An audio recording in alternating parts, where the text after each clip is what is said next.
Welcome to the Salmon Runs YouTube. Enjoy the video. In this video, I will explain how to change coolant in a Toyota Prius.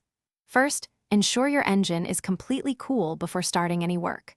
We'll cover the simple steps to drain the old fluid, refill with the correct Toyota Super Long Life coolant, and properly bleed any trapped air.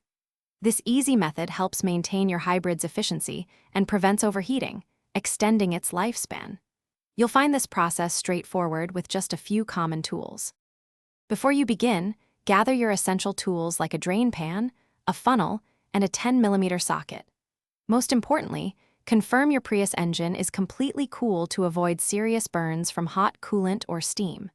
Safely lift the front of your vehicle using a hydraulic jack, then secure it firmly on 2 sturdy jack stands. Remember to place wheel chocks behind the rear wheels for added safety and stability throughout the process. Now, let's drain the old coolant. You'll likely need to remove the engine under cover, which usually involves a few 10mm bolts and plastic clips. Locate the radiator drain plug, typically on the lower driver's side of the radiator. Position your drain pan directly underneath, then slowly open the drain valve. For faster and more complete drainage, remove the radiator cap from the reservoir.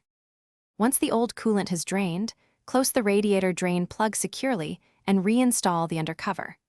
Begin refilling the system with approximately 1 gallon of new Toyota Super Long Life coolant through the reservoir. To properly bleed air, put your Prius into maintenance mode, allowing the engine to run and circulate the fluid. Squeeze the radiator hoses gently to help release air bubbles, then check and top off the coolant level once the engine cools. Thanks for watching. Consider subscribing if we helped you.